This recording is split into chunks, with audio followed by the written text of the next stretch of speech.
right, it's time to start off the show in earnest. As usual, we'll begin with the headlines of the papers. We're being joined by none other than a lawyer and social commentator, Jide Ologun. Thank you so much for joining us this morning. Good morning. Yes. Thank you for coming. We'll begin with the Daily Trust. Noga Mohammed gets 7 days to respond to petitions. NJC also queries CCT chair, reconvenes February 11. What are your thoughts on this 7-day window given to the two gentlemen, the suspended CJN and, of course, the acting CJN, who allowed himself to be sworn in acting capacity? So I think we are now going through the proper procedure, giving them an opportunity to express themselves. And basically, they all have allegations to respond to. And that is why some of us did not align with the fact that allegations should be used as conclusions in matters like this.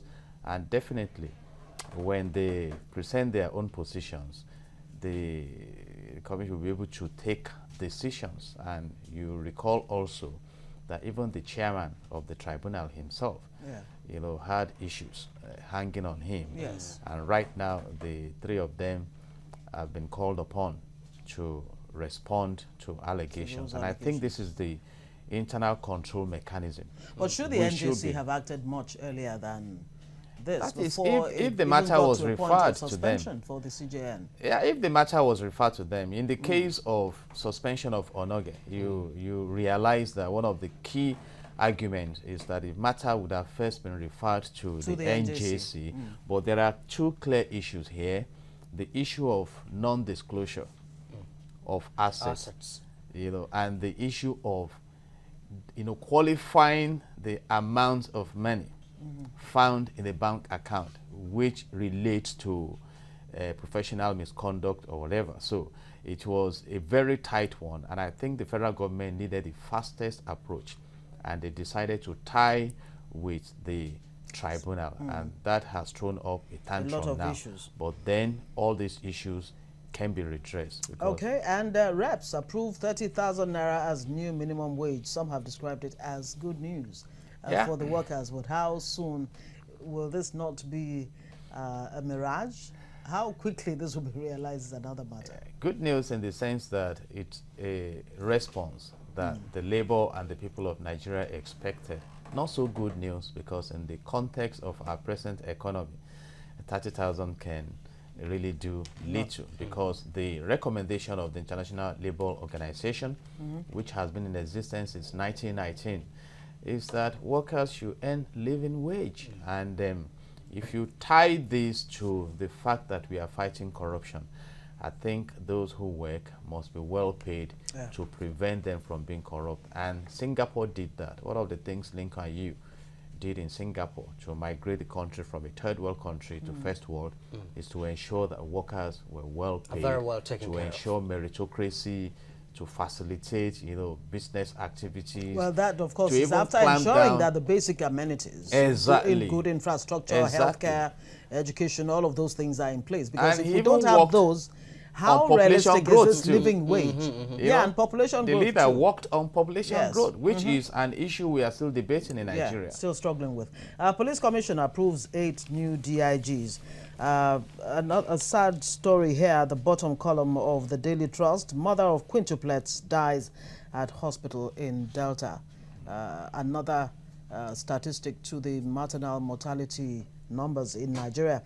PDP, Tinubu trade words over Atiku. FG saves 206 billion naira in staff salaries in 2 years. All right, let's take a look at the Punch newspaper now. And the Punch, of course, still leads with the issue of the NJC to Onohen acting CJN response to petitions in 7 working days. Onohen challenges suspension, Muhammad's inauguration in a court, and Tinubu defends Buhari says action on Onohen affair.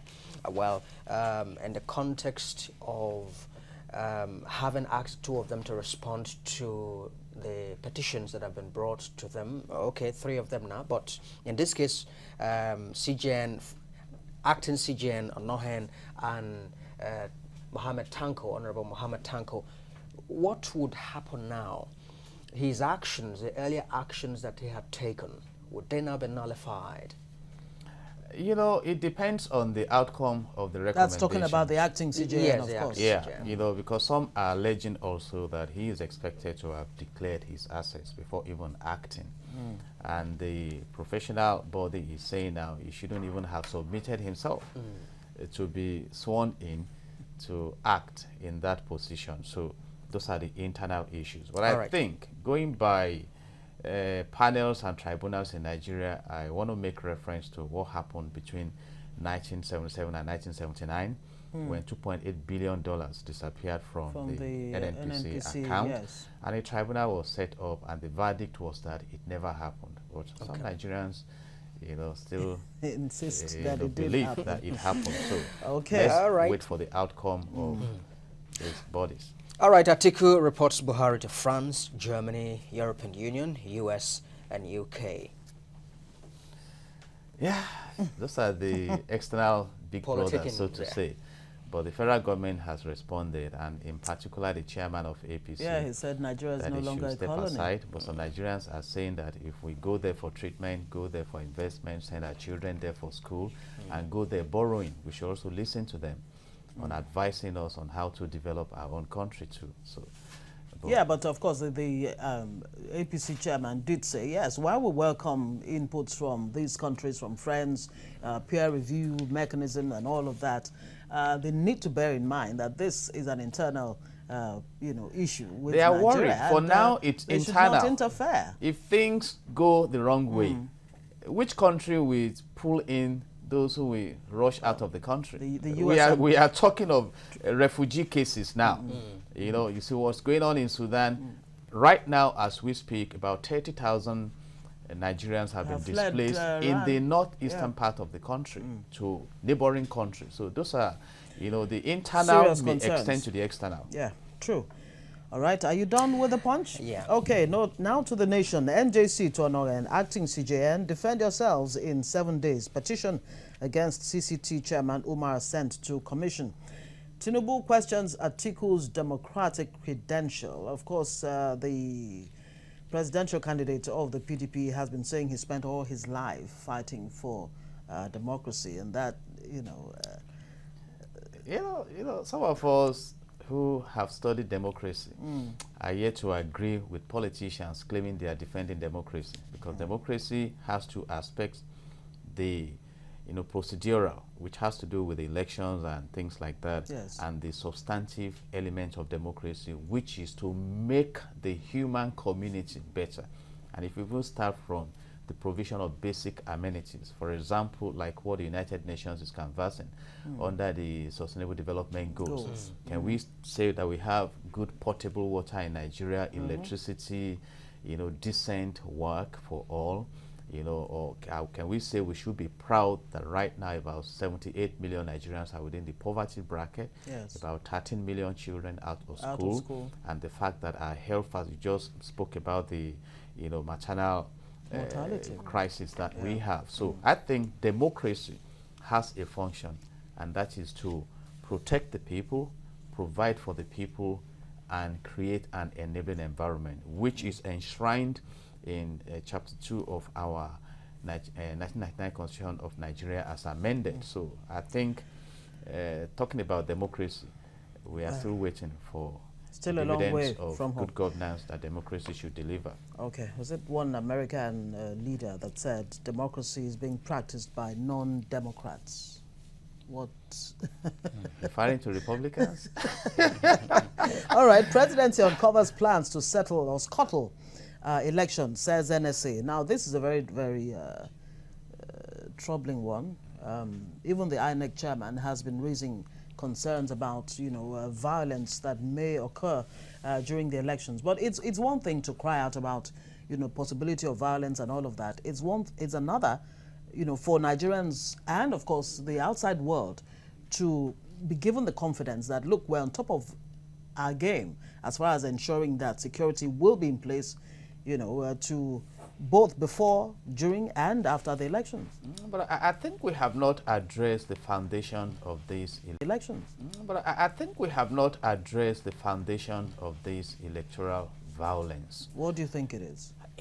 You have a high rate of unemployment.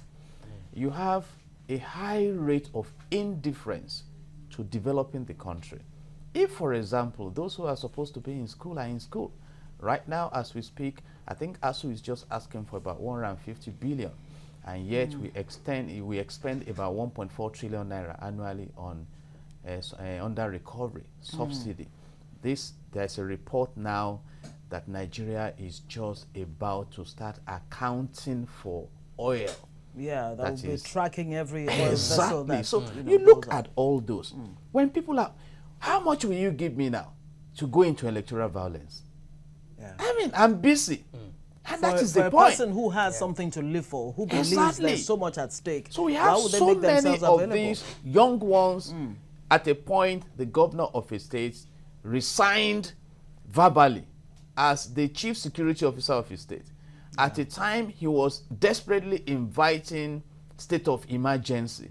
You see, so it's like what we could have prevented, we are nurturing. And Mike Murdoch said, you don't complain about what you condone. So are we comfortable with crime in Nigeria? That's the big question. And for as long as we're comfortable with it, exactly. we'll continue And to have this these people, right. they reinforce their operations by the day. And some politicians need them. So we must address very quickly, let me just read through all these other stories. Oil vessels tracking begins, just what you referred to earlier. Afenifere backs Buhari. Moses happy at Fenerbahce, and our government will be labor-friendly, Sanwo-Olu tells workers. All right, let's take a look at the Vanguard newspaper now. Let's go away from all the other ones we've talked about. Nigeria, I beg your pardon, Buhari inaugurates Ariaria power plant in that happened in Abia State. That's a very good development. Yeah, very good one. Power and of course, project. And some of us have said that if we have this power situation resolved in Nigeria, you'll be amazed at what the private sector will do in supporting the efforts of the federal government. And if we now have sincerity from these two stakeholders, for me, Nigeria is the greatest country in the world. You can say that again. Yeah. All right. The National Security Advisor says that politicians are working to disrupt elections. This is an intelligence report. They know the politicians. They should go after them. Like I said, I think we are beginning to be comfortable with crime and failing to handle crime as crime. But like I said, there is what you call reinforcement theory in industrial psychology. What you don't apprehend can only improve. Absolutely. So if you look at the fact that Boko Haram started in 2002 and escalated in 2009 when the leader was killed.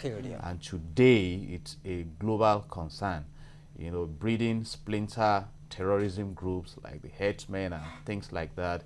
You must appreciate the fact that we should be proactive in preventing crime. And here is another one, very important. Transparency International, the latest report, out of 180 corrupt countries in the world, Nigeria ranks 140. 40. Yeah. Though we have moved 4 places. Yeah, we cannot deny the fact that there is corruption in Nigeria.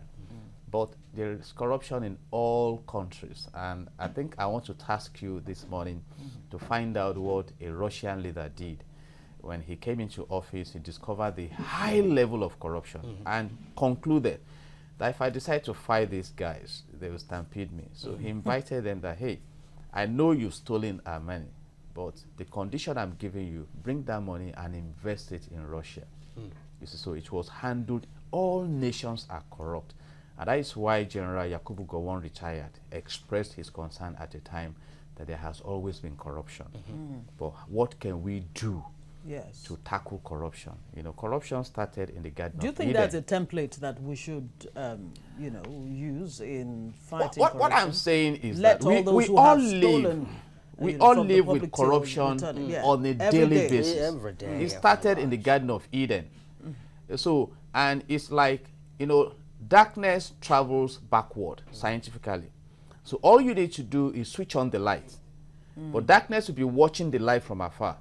So when you give darkness room, it encroaches Festers. on light. So what can we do? And that is the essence of giving authority to some agencies. So how far have we dealt with the situation? We need to be strategic about it. I mean, if we go by how much has been generated in this country so far, even if it is solving the power problems, and some of us have said, in fact, someone still phoned me yesterday, we can, by the grace of God, bring investors into this country who will even part fund the power project if there is sincerity. So, and that is the essence of going on intelligence gathering. Who are the people clamping down on our power sector? For instance, how do we deal with them? Yes. All the energy mix elements are present in Nigeria. So why are we where we are? Wow. And why again is it that we don't enjoy this facility in the country, and yet we comfortably and efficiently supply some foreign countries? So this is a Very, big very sincerity very is a key key. factor here. Big question. Yes. Okay, that's it for Yes. a look at the front page of the Vanguard front pages newspaper of and all papers. the Yes. papers as well. We'll still be keeping, of course, Mr. Jide Ologun here with us. He's a lawyer. Thank you so much for joining us, and we'll still be keeping you, Thank you to look at the next issue, which is, of course, well, to say all is not well between the executive and legislative arms of government in Lagos State. We'll be stating the obvious. Really. Absolutely. Now, the State House of Assembly has summoned Governor Akiumi Ambode to appear before it, of course, within 1 week. And we're going to be talking about that when we are back from the break. Stay with us.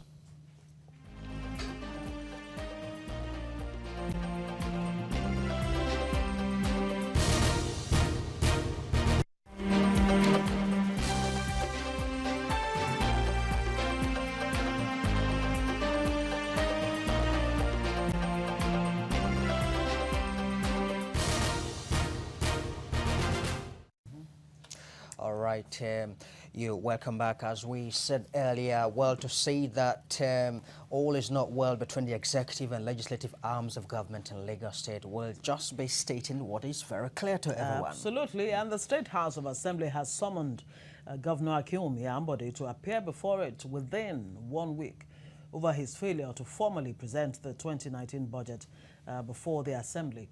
Now, the House of Assembly had threatened to commence impeachment process against him over alleged gross misconduct and abuse of power. The lawmakers alleged that the executive arm was already spending funds from the 2019 budget even before its presentation, an action it described as an aberration. And according to the lawmakers, the governor's action amounts to either resignation or impeachment as stipulated by the 1999 Constitution. As we said earlier, a lawyer and social commentator Mr. Jide Ologun, of course, is still here in the studio with us to talk more about this. Thank you very much indeed for staying with us. It's a pleasure. Well, what is your take? First of all, from the regular man's point of view, how does it make you feel that even though that it is part of democratic process, the way that Governor Ambode has performed, and to now see that there is rancor between he himself or the executive arm and the legislative arm in Lagos, how does it make you feel as a resident, as a citizen of the state? You know, basically, I'm not surprised if you understand human beings, so because you cannot erase the human element. And all this started about 5 months ago when he went to pick his nomination form for second term and arrived Lagos only to be confronted with the fact that he couldn't run for second time. And it was like, a game and he battled so much to deal with that situation. But surprisingly, the local government chairman in Lagos and the LCDA chairman also rose up to say we are in support of the fact that you need to step aside. And at the time, he tested his popularity during the primaries. And of course, it became clear that there is a preferred candidate.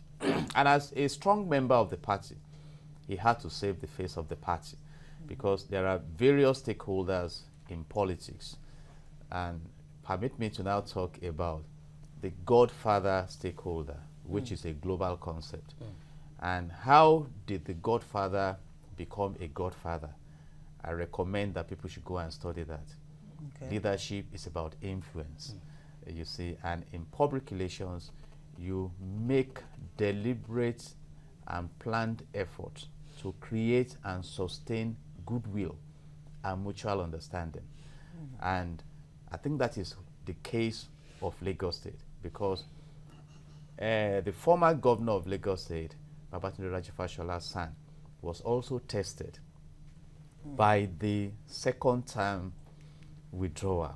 But you saw what happened. People rose and said, no, no, no, no, no. In fact, don't try it. And the Godfather stepped aside. But brilliantly too, the Godfather placed a new research project on the table. That I'm not the one saying the governor cannot proceed. That my party chieftains, this is their position. I'm a Democrat. I must listen to them, even if I love this governor. And some issues came up to test that position. For example, the PSP project, Yes.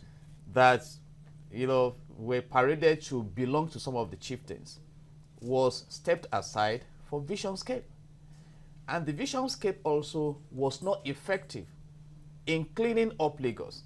And that brought a form of comparison with the recent regime. Again, somewhere along the line, the issue of land use charges that got increased came up. And you recall that even when the president came to Lagos to commission the bus station by the airport, Yes. lawyers were protesting. And so when you bring all this together, even though the governor started doing well, but in touching the people, connecting with the people at the emotional level, I think there was a gap there. Because like I said now, even when the Godfather is not happy with you, the party chieftains should be able to step in. If the party chieftains cannot step in, the internal publics within the party should be able to step in. And that was tested at the primaries. If that fails, the external publics, like the electorates and other Lagosians, should be able to step in. And you now benchmark that with the fact that we started having the traffic crisis. So in other crisis. words, on all fronts, there was really nobody to step in. It appears and that so. It became appears so. As a matter of perception. That really became the A real serious challenge. problem. Is there a battle of wits going on? Is that what is, are those the underlying tones here, where the State Assembly, for some reason, has not been too impressed, too, by the incumbent government? One of the things... The issue of the budget, the 2019 budget, initially. No. You know, one of the things I learned early in life is that when you are up there, your friends know you. When you are down, you know your friends. The moment the ticket for second time was withdrawn, the authority got punctured. So it was like occupying an office but not having the level of respect That expected to sustain with it, and deliver the power. And it became an issue. and it's reflecting in everything now. Exactly. Recall that when PSP resumed in the waste management project of Lagos State, the instruction did not come from the executive. No, it didn't. The instruction came from the House of Assembly. So it all started there. And that is the game we are still playing now. So he's easily threatened now. And, you know, what I just want to say is that we need to be careful here now, because issues throw up issues. I recall the case of Senator Misao, who accused the Inspector General of Police of some shady deals. And it became hot. It became hot. And when they got to court, and Senator Misao started mentioning that the IGP gave SUB to the First Lady, and issues started coming up. In fact, it was the federal government that begged them to go and settle. Right now, issues are springing up. There are allegations that the House of Assembly should account for about 28.8 billion naira running cost. So issues will spring up. And again, I have advised that would these issues have, sprung up if we didn't have a situation where this governor would not be, would be running again for a second time. Of course, Would these issues have sprung of up? course, he had that solid. One thing I should commend Governor Ambode for is that he was in charge, but that also worked against him. He was perceived as being high-handed. I mean, you need to dig deep and relate with people, because we have barometers and thermometers of measuring human relationships. So those issues are aside. And in the case of the budget presentation, they were also under plays on preventing the presentation, and it's like setting up what the situation we have now. But it's now a matter of cross allegations. All right, but the section 121 of the Yes. Nigerian Constitution 1999 as amended stipulates that the governor should cause to be placed before the legislative arm, yes. the budget. So he Yeah, may but not on- even be the On one. December 24, he yes. did send.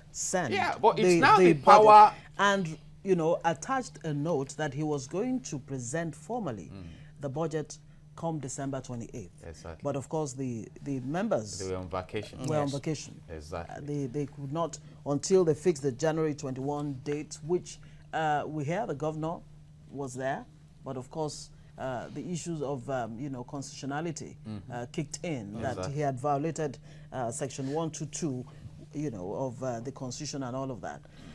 Yeah, but So but what do you think going forward? I mean, he has until May to be governor. Are we looking at a lame duck governor right now? No, If I mean, what I these would are- just advise is that as much as it lies within his power, he should try and complete some of the projects. For example, if his voice is still respected, he should instruct the local government chairman and LCDA chairman to patch the potholes on the roads, see interventions that can be brought in so that people can link him up with some perfected projects, because he rolled out on the assumption that he was going to manage Lagos for 8 years, because you need to see the level of projects, the terminal, Yes. all around. But suddenly, and I think that's another political lesson. all right. Even if you have 2 terms of 4 years, why don't you operate on the assumption That you that have you have 4 just years. 4 Have years? only So 4 what years. can I achieve within these 4 years to register my values on the hearts of the electorates? And the likes of Governor Jakonde did that, and that played well for Babatunde Raji Fashola. All right. In his first time, they were completed projects. I think that is why Asiwaju Bola Ahmed Tinubu said that there is a template for the development of Lagos. So Lagos. maybe sometimes we do not embark on humongous projects that can be taken in phases. And above all, touch on projects that will affect the people positively, because democracy is the government of the people, by the people, and the for the people. people. And All the right. vision Yeah. of democracy is that aspect of for the people. All right. For Okay. the people. All right. Yes. Lawyer, social affairs commentator, Mr. Jide Ologun, we must thank you very much indeed for coming to share your thoughts with us. on Thank this. you. Thank you very God much. bless Nigeria.